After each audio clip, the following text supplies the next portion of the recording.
పసిడి ప్రియులకు భారీ ఊరట దక్కింది. బంగారం ధర వరుసగా పతనమవుతూనే ఉంది. అంతర్జాతీయంగా తీవ్ర ఉద్రిక్తతలు ఉన్నప్పటికీ పశ్చిమాసియాలో యుద్ధం తీవ్రతరమవుతున్నా ద్రవ్యోల్బణం భారీగా పెరుగుతున్న క్రమంలో పసిడి, వెండి ధరలు పడిపోతున్నాయి. సాధారణంగా ఇలాంటి సంక్షోభ సమయాల్లో బంగారం ధర భారీగా పెరగాల్సి ఉంటుంది.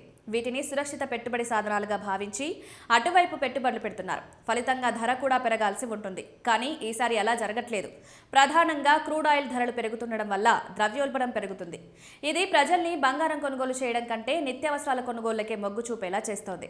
ఇదే సమయంలో ద్రవ్యోల్బణం పెరుగుతున్న క్రమంలో యుఎస్ ఫెడరల్ రిజర్వ్ ఈసారి కీలక వడ్డీ రేట్లను యథాతథంగానే కొనసాగిస్తున్నట్లు ప్రకటించింది. ఫెడ్ వడ్డీ రేట్లు తగ్గించకపోవడంతో బంగారం ధరలు కూడా తగ్గుతున్నాయి.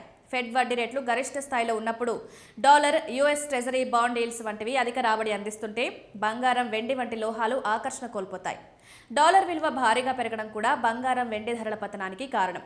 యుద్ధం ప్రారంభమైన మార్చి నెల ఆరంభం నుంచి వరుసగా తగ్గుతూనే ఉన్న బంగారం ధర ఇప్పుడు మార్చి 19, 20 తేదీల్లో మరింత భారీగా తగ్గింది. హైదరాబాద్లో 24 క్యారెట్ల పసిడి ధర ఒక్క రోజులోనే ఏకంగా 7,140 రూపాయలు తగ్గడంతో 10 గ్రాములకు ప్రస్తుతం 1,50,280 వద్ద ఉంది. దీనికి ముందు కూడా వరుసగా 660, 2,240, 1,030, 1,530, 1,090 రూపాయల మేర తగ్గింది. ఈ క్రమంలో వారంలోనే 12,000 వరకు తగ్గింది. 22 క్యారెట్ల పుత్తడి ధర చూస్తే ఇవాళ 6,550 రూపాయలు తగ్గడంతో తులం రేటు 1,37,750 వద్ద కొనసాగుతోంది. గోల్డ్ రేట్ల బాటలోనే సిల్వర్ ధర కూడా దిగొచ్చింది. ఇవాళ ఒక్కరోజే 10,000 తగ్గడంతో కేజీకి హైదరాబాద్ నగరంలో ప్రస్తుతం 2.65 లక్షలకు దిగొచ్చింది. మొదటి రోజు కూడా 5,000 తగ్గింది.